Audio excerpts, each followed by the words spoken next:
राधे राधे। जय श्री कृष्णा। आप सभी को मेरे इस YouTube चैनल पर हार्दिक स्वागत है, अभिनंदन है। मेरे प्यारे बच्चों, मेरे प्रिय दोस्तों, आज मैं आप लोगों को कंज्यूमर प्रोटेक्शन एक्ट के बारे में जो पिछले बार बताए थे कि कंज्यूमर का स्वयं के प्रति क्या उत्तरदायित्व है, कैसे वह विक्रेता से होने वाली क्षति से बचा जा सकता है, कैसे उसको व्यापारी नहीं लूट सकता, उसके क्या उत्तरदायित्व है, इसके बारे में बताया था। आज की इस वीडियो में बताऊंगी कि केवल विक्रेता से काम नहीं चलेगा, काम चलेगा सरकार से। सरकार की क्या रिस्पॉन्सिबिलिटी है कंज्यूमर को प्रोटेक्ट करने के लिए, उपभोक्ता को संरक्षित करने के लिए, सुरक्षित करने के लिए, उपभोक्ता को संरक्षण देने के लिए सरकार कौन सी कदम उठा सकती है, इस बात पर आज हम चर्चा कर रहे हैं। तो प्यारे बच्चों, आप ये देखो, responsibilities of government in favour of consumer protection, है ना, in favour of consumers protection कर सकते हैं। यहां पर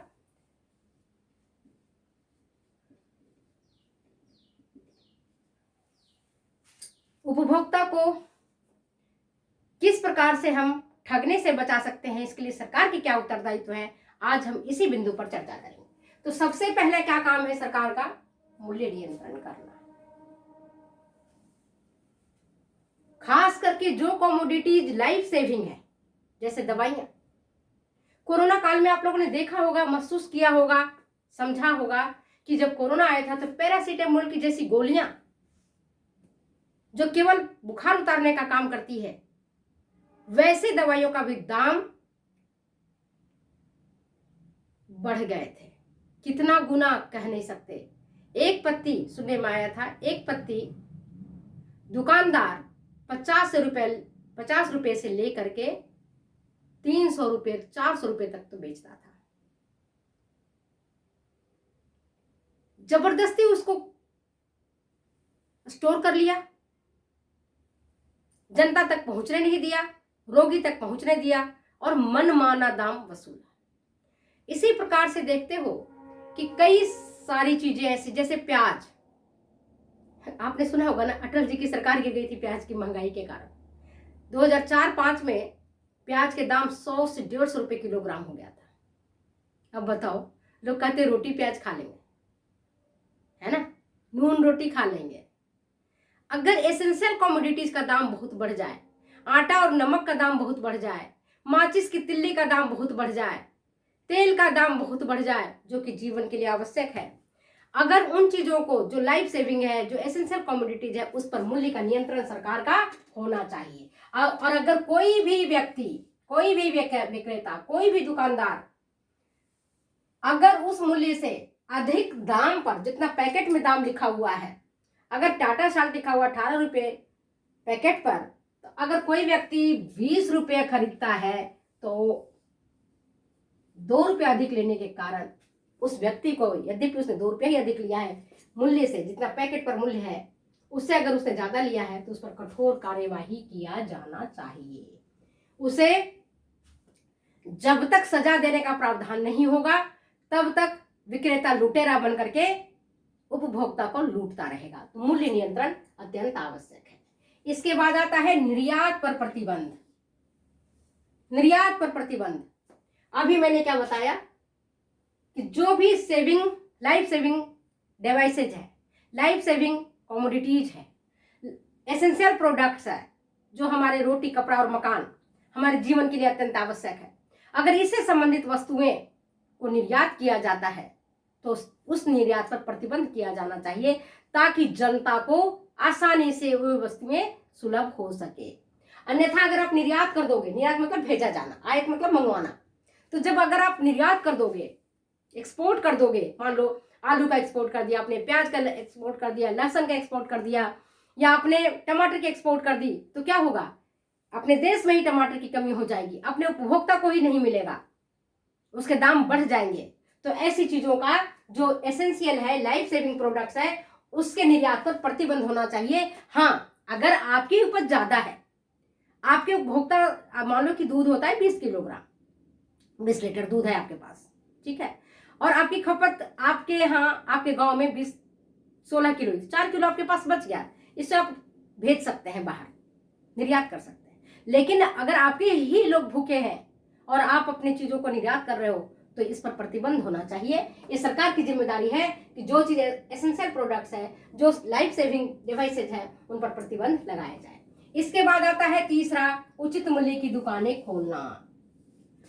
अब सरकार का तीसरा बड़ा महत्वपूर्ण दायित्व है कि उचित मूल्य की दुकानें खोलें, सहकारी दुकानें खोलें, कोऑपरेटिव शॉप्स खोलना चाहिए और थोड़ी थोड़ी दूरी पर जहां पर भीड़ है, जहां पर ज्यादा पॉपुलेशन है, उस जगह पर कम से कम सहकारी दुकानें अगर खुलती हैं, जहां पर आपको जैसे तेल है, साबुन है, आटा है, दाल है, चावल है, मसाले हैं, एसेंशियल प्रोडक्ट्स जो है उसको वहां पर उसकी बिक्री होनी चाहिए उचित मूल्य पर। जब उचित मूल्य पर होगा तो हर जनता, हर व्यक्ति अपने 2 पैसा बचाना चाहता है और उस 2 पैसे बचाने के लिए कोई महंगी दुकानों में नहीं जाएगा, वो कोई मॉल में नहीं जाएगा, वो कोई बिग बाजार में नहीं जाएगा, वो कोई स्मार्ट बाजार में नहीं जाएगा, वो वही जगह, उसी जगह पर जाएगा जहां पर कोऑपरेटिव शॉप्स हैं। लेकिन वहां पर चीजें उपलब्ध होनी चाहिए। ऐसा नहीं कि हम चावल लेने गए, आटा लेने गए और है ही नहीं वहां पर।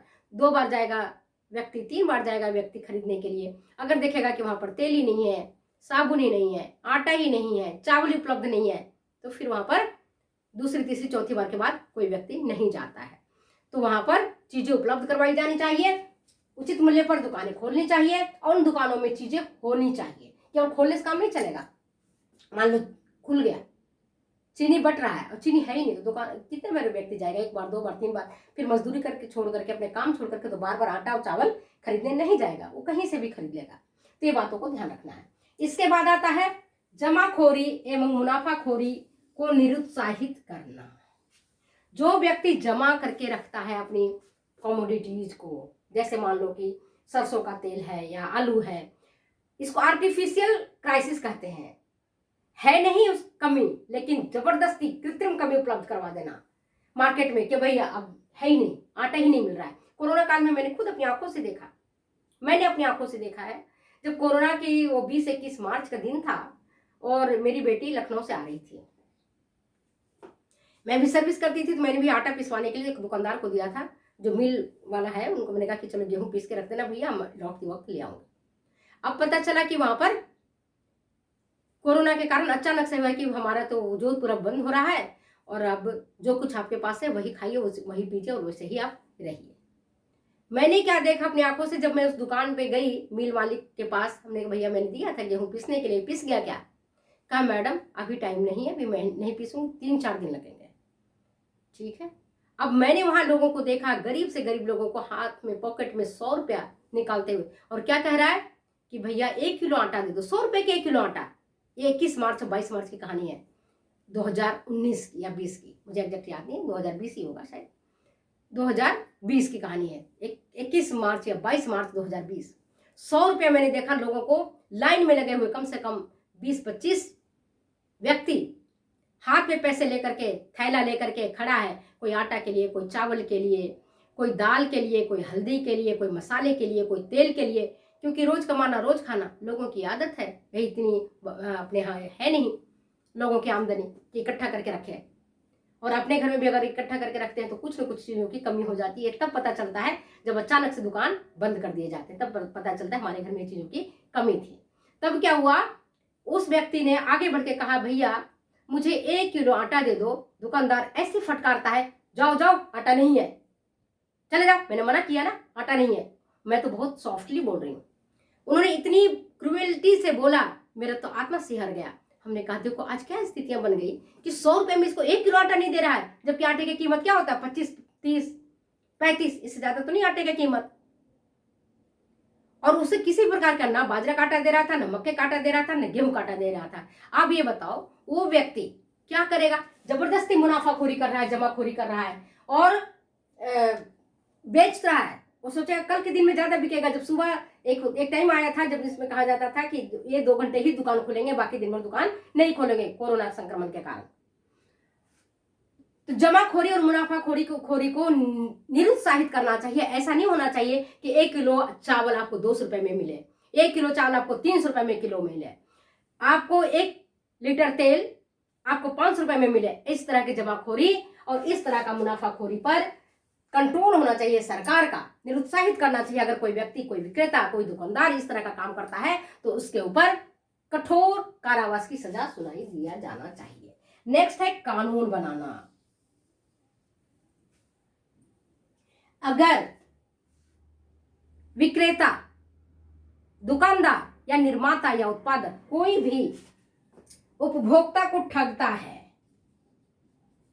उपभोक्ता को परेशान करता है, उसको घटिया वस्तु उपलब्ध करवाता है, उसे मिलावटी वस्तु उपलब्ध करवाता है, वाजिब दाम से अधिक दाम में बेचता है और जिस तरह से कह के बेचता है कि इसमें ये गुणवत्ता वाली वस्तुएं हैं, अगर वो गुणवत्ता नहीं मिलती है तो वैसे दुकानदार को, वैसे निर्माता को, वैसे उत्पादक को कानून बना करके, कानून के कटघरे के माध्यम से सजा दिए जाने का प्रावधान होना चाहिए। और कानून भी इस तरह का और जल्दी निपटाने वाला, ये नहीं कि कानून बन रहा है ना, कानून बन गया, लागू हो रहा है, फैसला हो ही नहीं रहा है, तो फैसला नहीं हो रहा है। आज हम जो भारत की स्थिति देखते हैं और कानून की स्थिति देखते हैं तो लोग केस करके 2 साल, 3 साल, 4 साल, 5 साल, 10 साल, 15 साल, 20 साल, 30 साल और कई लोग तो उनकी जिंदगी निकल जाती है, मरा जाते हैं, उनकी सुनवाई नहीं होती है। 2-4 दिन पहले मैंने एक पत्रिका में पढ़ा था, पेपर में पढ़ा था कि उदयपुर का कोई व्यक्ति था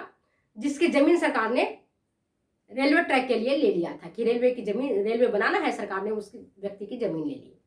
उस व्यक्ति ने कम से कम 20 से 25 साल तक दफ्तर का चक्कर लगाया कि भाई जमीन आपने मुझे ली तो उसके बदले में जो मुआवजा है वो मुझे मिलनी चाहिए। उन्होंने नहीं दिया मुआवजा। अंततः उस व्यक्ति ने परेशान होकर के 3-4 दिन पहले कि पेपर में जो मैंने पढ़ा था मैं आपको बता रही हूं, तो उसने ट्रैक पर आकर के कुछ उटपटांग काम किया जिसकी पेपर में आई थी। उसने कहा कि मैं सरकार, मेरा उद्देश्य कोई रेलवे फाटक उड़ाना नहीं है, रेलवे पटरी को उड़ाना नहीं है, हमें नुकसान नहीं करना, लेकिन मैं सरकार के कान में आवाज देना चाहती हूँ कि जो जमीन उन्होंने मेरे से लिया है उस जमीन का उसने मुझे मुआवजा नहीं दिया है और मैं अधिकारियों का चक्कर काट करके, दफ्तरों का चक्कर काट करके परेशान हो गया हूँ। तो इस तरह का काम नहीं होना चाहिए। कानून बनना चाहिए, अगर बना है तो उसको कानून को लागू होना चाहिए और उस कानून की मदद से उपभोक्ता को मदद करनी चाहिए ताकि उपभोक्ता को विश्वास हो जाए कि अगर मैं घटिया वस्तु है, मिलावटी वस्तु है तो हम उस पर हम कुछ बात कर सकते हैं। ऐसे भी एक बात बता दूं मैं आपको, आप कभी मार्केट में जाएं, कोई दूध लें, कोई घी लें, कोई तेल लें, कोई आटा लें, आपको लगे कि मिलावटी है, आपको लगे खराब चीज है, आप उनको जाके इतना बोलिए कि भाई आपकी चीज मैंने चख करके देखा, खा करके देखा और ये बेकार है, अच्छी नहीं है, आप इसे बदल दीजिए। अगर आनाकानी विक्रेता करता है तो मैं बता रही हूं, मैंने उसका उपयोग किया है और मैं करती हूं भैया अगर आप नहीं बदलोगे मैं उपभोक्ता संरक्षण अधिनियम के तहत जा रही हूं, उनको मैं कंप्लेन करूंगी आपकी बात को। आप देखते हो मेरा तो बदल जाता है डिब्बा। एक बार मैंने नोवा का घी लिया था, नोवा आती है ना, जैसे सरस डेयरी आता है, अमूल का आता है, उस तरह से घी लिया था। घी में बदबू आ रही थी, लेके तो मैं चली गई उचित प्राइस पर, जो प्राइस लिखा हुआ था। वहां गई तो घी खाने लायक ही नहीं था, खा करके बीमार पड़ गए। मैंने उस दुकानदार को इतना ही कहा, भैया आपका घी मिलावटी। अरे मैडम कैसे मिलावटी, हमारे आप तो 1 किलो का ले गए, हमारे तो 5-5 किलो ले जाते हैं, 15-15 किलो ले जाते हैं, आप ऐसे कैसे कह रहे हो। हमने कहा भैया जितना मैंने घी यूज किया उतना तुम माइनस कर लो उसी कॉस्ट में, रिमेनिंग डब्बा आप चेंज करो। नहीं माना। हमने कहा भैया आप नहीं मानते हो तो मैं इस घी करके लेकर के ड्रग इंस्पेक्टर के पास जाती हूँ, सॉरी फूड इंस्पेक्टर के पास जाती हूँ और उपभोक्ता संरक्षण अधिनियम के तहत मैं इस पर केस करूंगी। एक लाइन मैंने बोला, उसने तुरंत कहा कि मैडम आप डब्बा रख जाइए और मैं हाथ जोड़ता हूं, आप दूसरा डब्बा ले जाइए। हमने कहा भैया कोई अच्छी घी हो तो दे दो और नहीं तो मेरे पैसे वापस दो। उस व्यक्ति ने पैसे मुझे वापस दिए। तो मैं कह रही हूं कि अगर आपको ऐसा कभी लगता है जीवन में तो आप कानून का इस्तेमाल, कानून का नाम सुना सकते हैं उसको, ताकि आप पता चले उसको कि इनको मालूम है, ये नॉलेज वाले हैं, ये बेवकूफ नहीं है, ये अज्ञानी नहीं है, इनको पता है। तो कानून बना करके सरकार चाहे तो उपभोक्ता को संरक्षित कर सकती है। इसके बाद सरकार का एक उत्तरदायित्व और है, ईमानदार व्यापारियों को सहयोग देना। जो व्यापारी ईमानदार है, जो विक्रेता ईमानदार है, जो उत्पादक ईमानदार है, जो निर्माता ईमानदार है, उसको सहयोग देना चाहिए। उसके व्यापार को बढ़ाने के लिए सरकार को चाहिए कि उसको समय समय पर पुरस्कृत करे। 15 अगस्त है, 26 जनवरी है, जब आप ऐसे लोगों को पुरस्कृत करेंगे, उनको जब प्राइज देंगे, जब उनको मंच पर बुलाएंगे, जब कलेक्टर साहब उनको हाथ में जब उनको है ना कोई मेडल देंगे, कोई इनाम देंगे, कोई तोहफा देंगे, तो दूसरे जो व्यापारी होंगे उनके मन भी लालसा होगी कि अरे यार उनको मिला तो हमें क्यों नहीं मिले। और सरकार जब उसको उनको मदद कर रही है, इस व्यापारी को मदद कर रही है, तो हमको भी मदद करेगी। तो क्यों नहीं हम अच्छा काम करें, हम ईमानदारी से काम करें, हम बेईमानी नहीं करें। तो ईमानदार व्यापारियों को सहयोग देना चाहिए, उनको सब्सिडी भी दो, उनको पुरस्कृत भी करो, उनका नाम भी पेपर में छपवाओ। इस तरह का काम सरकार के माध्यम से होना चाहिए। इसके बाद एक और बिंदु है, वो ये है वस्तु की गुणवत्ता का निरीक्षण करना। समय समय पर वस्तु कैसा है जो मार्केट में बेचे जा रहे हैं, क्या जिस उद्देश्य से बेचे जा रहे हैं, जो जिस गुणवत्ता वाले बेचे जा रहे हैं, वही गुणवत्ता उसमें है या नहीं है, इसका भी ध्यान रखना चाहिए। जैसे आज हम खुद कहते हैं, दूसरे की बात नहीं कहते, हम कहते हैं दूध घी मिलना किस्मत की बात है, शुद्ध दूध घी मिलना किस्मत की बात है। इतनी मिलावटी चीजें आती हैं और इतनी मिलावटी चीजें रहती हैं कि पीसी हुए मसालों पर हम विश्वास नहीं कर सकते, तेल पर हम विश्वास नहीं कर सकते। आज से बहुत पहले 1990s की बात है, आसपास में, तो आपने देखा था ना, सरसों के तेल में अर्जिमोन का सीड मिला दिया गया, उसके तेल मिला दिए गए, और जिसके कारण कई सारे मजदूर अपंग हो गए, कितने के लीवर डिजीज हो गया, कितने को हार्ट डिजीज हो गया, कितने लोग मर गए। ऐसे विक्रेता जो इस तरह का काम कर रहा है, उसको तो हम कहते हैं कठोर से कठोर दंड दिया जाना चाहिए। उसके दंड देने में कतई भी ममता शब्द नहीं होने चाहिए, चुप नहीं होना चाहिए, ताकि उसे पता चले कि हमारे वस्तु के खाने से कितने का घर उजड़ गया, कितने के स्वास्थ्य खराब हो गया, कितने लोग अपाहिज हो गए।